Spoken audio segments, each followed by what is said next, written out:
మంత్రివర్లను కోరుతున్నాను అధ్యక్ష. Thank you అధ్యక్ష. రామ్ గోపాల్ రెడ్డి గారు. అధ్యక్ష చిన్న సప్లిమెంట్. అశోక్ బాబు గారు. రామ్ గోపాల్ రెడ్డి చేయిస్తారు.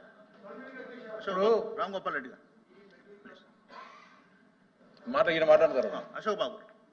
ఈ మెడికల్ కాలేజీకి ఎక్స్పెండిచర్ మనం చూస్తే సరే ఒక పర్సంటేజ్ ఉంది అధ్యక్ష. అయితే గత ప్రభుత్వం ఏం చేసిందంటే స్టేట్ ఫైనాన్షియల్ సర్వీస్ కార్పొరేషన్ పేరుతో ఎన్టీఆర్ యూనివర్సిటీ నుంచి 400 కోట్లు for development of infrastructure of the medical education and hospitals అని చెప్పి తీసుకుంది అధ్యక్ష. ఆ 400 కోట్లు నిజంగా మెడికల్కే ఖర్చు పెట్టారా లేకపోతే పప్పు పులుసు కలిపేశారనేది ఎక్కడ డీటెయిల్స్ లేవు అధ్యక్ష. అది ఇంతవరకు రీపే చేయాల. ఆగండి ఏం లేకపోతే బాయ్కాట్ చేసుకుని తప్ప మీరు డిస్టర్బ్ చేయొద్దు. ఆ 400 కోట్లు మెడికల్ ఎడ్యుకేషన్ కానీ హాస్పిటల్ డెవలప్మెంట్ కానీ దేనికి ఖర్చు పెట్టారనేది ఎక్కడ డీటెయిల్స్ లేవు అధ్యక్ష. నిన్న ఇచ్చిన ఫైనాన్షియల్ సర్వీసెస్ కార్పొరేషన్ దాంట్లో still it is unpaid to the university ఒక్కడే కాదు, ఇంటర్మీడియట్ బోర్డు మిగతా డబ్బులు తీస్తున్నారు. ప్రత్యేకించి మెడికల్ కాలేజీ వాళ్ళ ఎటు కాకుండా పెట్టి మెడికల్ కౌన్సిల్ పర్మిషన్ రాకుండా సీట్లు అగమగం పెడతా కారణం ఏంటంటే ఇన్ఫ్రాస్ట్రక్చర్ డెవలప్ చేయలేదు.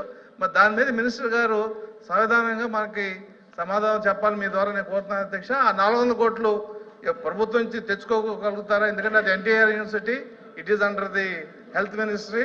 ఆ యూనివర్సిటీ వాళ్ళు కూడా ఇబ్బంది పడుతున్నారు, ఉద్యోగస్తులు కూడా ఇబ్బంది పడుతున్నారు. మరి దాని మీద సవివరంగా సమాధానం మీ ద్వారా కోరుతున్నారు అధ్యక్ష. రామ్ గోపాల్ రెడ్డి గారు. అధ్యక్ష రామ్ గోపాల్ రెడ్డి గారు. అధ్యక్ష నేను కూడా పులివెందుల నియోజకవర్గ వాసిన అధ్యక్ష. మా ఊర్లో మెడికల్ కాలేజీ వస్తే మేము కూడా చాలా ఆనందపడతాం అధ్యక్ష. కానీ గత కొన్ని నెలలుగా పులివెందుల మెడికల్ కాలేజీ ప్రారంభానికి సంబంధించి రకరకాల వార్తలు కానీ వివాదాలు కానీ జరుగుతున్నాయి అధ్యక్ష. పత్రికల్లో కానీ లేకుంటే పార్టీల మధ్య. ఈ వివాదంతో జరిగేటప్పుడు నేను ఆ కాలేజీ చూశాను అధ్యక్ష. అక్కడ సూపరింటెండెంట్ గారిని వాళ్ళందరినీ ప్రిన్సిపాల్ గారిని వాళ్ళందరినీ కలిసి మాట్లాడడం జరిగింది అధ్యక్ష. వాళ్ళు చెప్పిన ఏంటంటే 48% మంది ఫ్యాకల్టీ మాత్రమే వచ్చారు, ఇంకా 42% మంది ఎవరు ఇక్కడ నియామకాలు చేయాల్సిన అవసరం ఉంది, ఎవరు ఇక్కడికి వచ్చేదానికి సుముఖంగా లేరని చెప్పి చెప్పడం జరిగింది. ఎందుకు రావడం లేదంటే ఈ మెడికల్ కళాశాలలో ఓన్లీ హాస్పిటల్ భవనం మాత్రమే కట్టడం జరిగింది.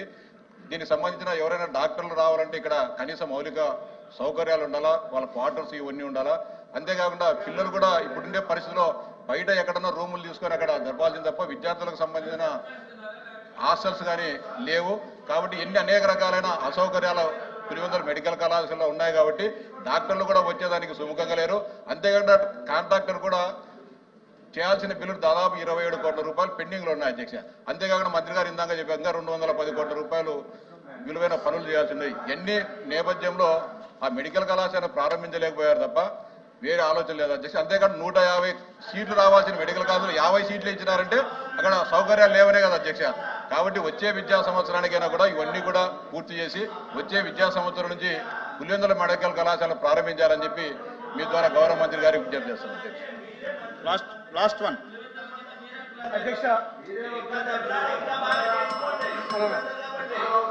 అధ్యక్ష మీ ద్వారా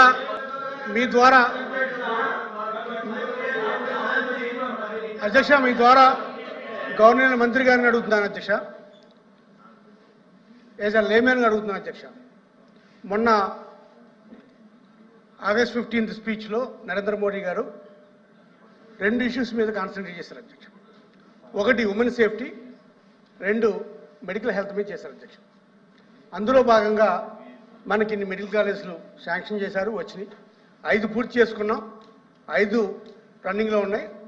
మంత్రి గారు చెప్పేది ఏంటంటే నేషనల్ మెడికల్ కౌన్సిల్స్ వాళ్ళ రికమెండేషన్స్, వాళ్ళ అబ్జర్వేషన్స్ కొన్ని డెఫిషియన్సీస్ ఉన్నాయి, ఏ డెఫిషియన్సీ ఉన్నాయో రిమార్క్స్ రాశారు. దానికి గవర్నమెంట్ అండర్టేకింగ్ అడుగుతుంది అని చెప్పారు అధ్యక్ష. ఈ 5 మెడికల్ కాలేజీలు గవర్నమెంట్ మెడికల్ కాలేజీలు అధ్యక్ష, ప్రైవేట్ మెడికల్ కాలేజీలు కాదు. మీరు ఎందుకు గవర్నమెంట్ ఈ 5 మెడికల్ కాలేజీలకి అండర్టేకింగ్ ఇవ్వకూడదు? ఒకవేళ మీరు ఇచ్చుంటే కనుక ఈ 5 మెడికల్ కాలేజీలు ఈ సంవత్సరంలో ప్రారంభమయ్యాయి అధ్యక్ష. ఈ సంవత్సరంలో ప్రారంభమవడమే కదా అధ్యక్ష. ఈ 5 మెడికల్ కాలేజీలో సుమారు ఒక్కొక్క మెడికల్ కాలేజీకి 150 సీట్లు వచ్చాయి అధ్యక్ష. ఒకటి. రెండోది మీరేమని చెప్పారు అధ్యక్ష? సెల్ఫ్ ఫైనాన్స్ మేము దానికి వ్యతిరేకం అని చెప్పారు అధ్యక్ష. మీరు 50% సీట్లు వైఎస్ఆర్ కాంగ్రెస్ పార్టీ గవర్నమెంట్ ఉన్నప్పుడు 50% seats government tender quota, 50% self finance quota. మేము సెల్ఫ్ ఫైనాన్స్ కోటాకి విరుద్ధం.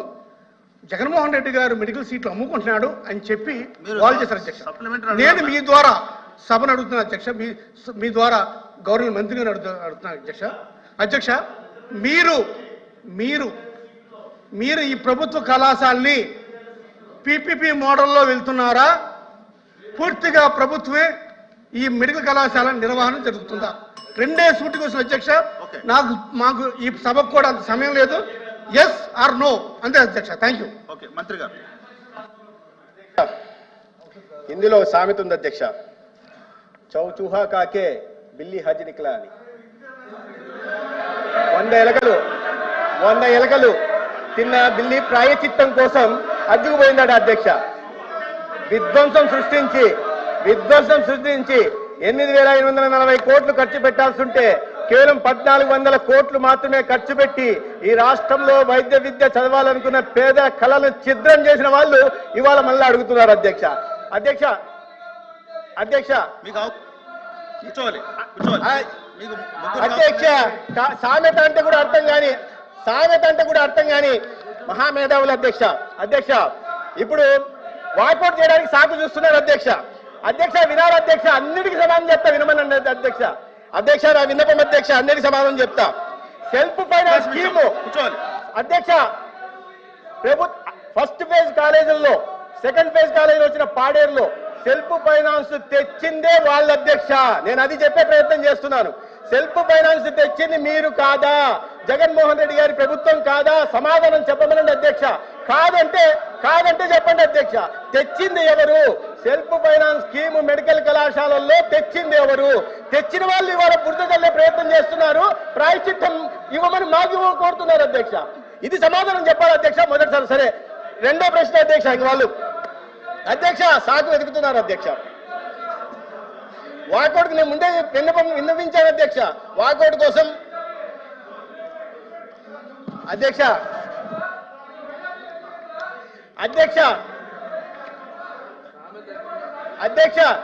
ఈ సంవత్సరం కళాశాలలు కాదు అధ్యక్ష, పోయిన విద్యా సంవత్సరానికి వచ్చిన కళాశాలల గురించి కూడా చెప్తాను అధ్యక్ష. గౌరవ ప్రతిపక్ష నాయకులు ఇక్కడ ఉన్నారు అధ్యక్ష. 500 కోట్లు విజయనగరం కళాశాలకు ఖర్చు పెట్టాల్సి ఉంటే అధ్యక్ష, 500 కోట్లు విజయనగరం కళాశాలకు ఖర్చు పెట్టాల్సి వస్తే దాంట్లో 500 కోట్లకు సెంట్రల్ ఫైనాన్స్ నబార్డు ద్వారా ఫైనాన్షియల్ టైఅప్ ఉంటే కేవలం 103 కోట్లు మాత్రమే ఖర్చు పెట్టారు అధ్యక్ష. ఇన్ని సంవత్సరాలుగా మేము ప్రజాప్రతినిధులం, అక్కడ మంత్రులం అంటున్న వాళ్ళు ఆ జిల్లాలో వస్తున్న వైద్య కళాశాల ప్రోగ్రెస్ ఎలా ఉందో చూడాల్సిన అవసరం లేదా అధ్యక్ష? 5 ఏళ్ళు అధ్యక్ష, 5 ఏళ్లలో మొదలైన కళాశాలలకి ఇక రాజమండ్రి గత సంవత్సరం ప్రారంభమైంది అధ్యక్ష. 475 కోట్లు ఖర్చు పెట్టాల్సి ఉంటే రాజమండ్రిలో పెట్టిన ఖర్చు కేవలం 88 కోట్లు అధ్యక్ష. పోయిన సంవత్సరం అంటే ఆ రకంగా కొరతలతో ఇవాళ రెండవ సంవత్సరం విద్యా సంవత్సరం మొదలైంది అధ్యక్ష. రెండవ సంవత్సరం విద్యార్థులు వచ్చి చేరారు అధ్యక్ష. విద్యార్థులు వచ్చి చేరితే రెండవ సంవత్సరం విద్యార్థులకు ఇవాళ పాఠాలు చెప్పడానికి గదులు లేవు అధ్యక్ష. షెడ్లేసి పాఠాలు చెప్పాల్సిన దౌర్భాగ్య పరిస్థితి అధ్యక్ష. బోధనా సిబ్బంది 50%, అదేమన్నా ఆర్ట్స్ గ్రూప్ అధ్యక్ష. మెడికల్ కళాశాల అంటే వీళ్ళకి తెలుసా అధ్యక్ష? మెడికల్ విద్య అంటే వీళ్ళకి తెలుసా? అనాటమీ అంటే వీళ్ళకి తెలుసా? చెప్తున్నారు. ల్యాబొరేటరీ లేకుండా, ఎక్విప్మెంట్ లేకుండా, బోధనా సిబ్బంది లేకుండా ఎలా ప్రారంభించారనేది పెద్ద ఆశ్చర్యం అధ్యక్ష. ఇవాళ నేను చెప్తున్నాను, పులివెందుల్లో 47.5% బోధనా సిబ్బంది లేదు. ఈ ప్రభుత్వంలో మేము వచ్చిన తర్వాత మేము వస్తూనే నోటిఫికేషన్ ఇచ్చాము. 320 ప్రొఫెసర్లు, అసోసియేట్ ప్రొఫెసర్లు, అసిస్టెంట్ ప్రొఫెసర్ నోటిఫికేషన్ పులివెందులు వెళ్ళడానికి ఒక్కరు కూడా అప్లై చేసుకోవడం లేదంటే